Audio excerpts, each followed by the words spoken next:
Ladies and gentlemen, watching the 1972 Summit Series documentaries in recent years, the games don't tell the whole story, and here's why. We all know that in Game 7, Gary Bergman was kicked at least twice by Boris Mikhailov in a scrum behind the net. Now, there was many players involved in the scrum on the Russians and the Canadian side, and most of it was due to the fact, as you know, Canada had lost Game 5. They were behind 3-1-1 in the series. They were trying to find a way to come back. In Game 7, of course, the famous incident of Clark doing her arm off, a dirty on the ankle. Also, Henderson going through 4 Russians to score the game winner. But the Gary Bergman incident is quite interesting because he was not the only person on the Canadian side that was kicked. Now, there's a second angle of the scrum. During the game, the live tape of the game, you're seeing it from kind of the right side perspective, not directly on. When the documentary, I think in 97 or 92, was first put together, it shows Mikhailov kicking Bergman twice, but also kicking one of the most peaceful players in Montreal Canadian history, the great Yvon Cornway. Now, the Roadrunner tried to kick back, but there was no energy in his kick. So Bergman gets kicked twice. Then Cornway's on the right-hand side. He kicks Cornway, not a bad kick. Blood was broken open on Bergman's side. Cornway tried to kick back, but there was no pressure to it. Now, get this. Gary Bergman was interviewed years later, and he said the most important line in hockey history. There is no kicking in hockey. In other sports, obviously, there's kicking allowed, different negative activity.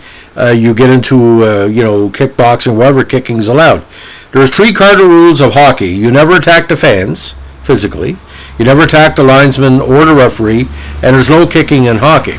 But Bergman, Cornway, Esposito were on the ice, I think, for that shift, which led to Mikhailov. And Mikhailov later apologized, which I don't believe was sincere. Bergman said there's no kicking in hockey. And the gash on his leg could have been dangerous, ladies and gentlemen. Now, up until that time, Gary Bergman was well respected, but he wasn't a household name. But get this. Game 8, before Henderson scored the ultimate game-winning goal with 34 seconds left, or whatever was left, Gary Bergman almost scored on a partial breakaway just a short moments before. So Gary Bergman goes for, again, being a good, solid defensive defenseman, mostly for the Red Wings, to a household name because a Russian with number 13 on the back kicks him. Now, Banner and Kampala were the bad referees that were there most of the games, and they paid for it in Game 8. I think Team Canada got several penalties at the first. Even Bill White got a penalty, of all people. Bill White, one of the quietest defensemen, nicest guys that the league has ever seen. But everything didn't flow in Game 8. Game 8 was a well-played contest, mostly offensive. But Game 7 was the dirtiest of the series. Again, what Clark did, where Ferguson said, he'll break his ankle or something. Clark went away and slashed like crazy. It's the weird part about Game 7. If you look at it, if Canada would have lost, there would be no importance to Game 8. It was life or death. He said we're at war. And Esposito, when he used to get the penalty against the Russians and do the neck thing, I'm going to cut your throat. Esposito and Tony and everybody else. Only Ken Dryden and a few of the Montreal Canadiens have not said enough of how he felt. Cornway was very upset, but he's never really been talked to on why he kicked back. It was a spur of the moment. And Yvon Cornway kicking somebody in hockey, it must have been instigated.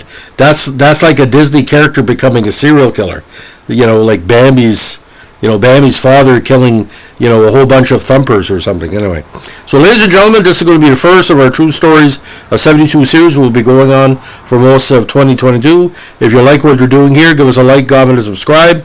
And there are podcasts of the 72 series here. Please check my search engine. Don't forget to share. And as we like to say in the North Shore of New Brunswick, keep your stick on the ice. Bye.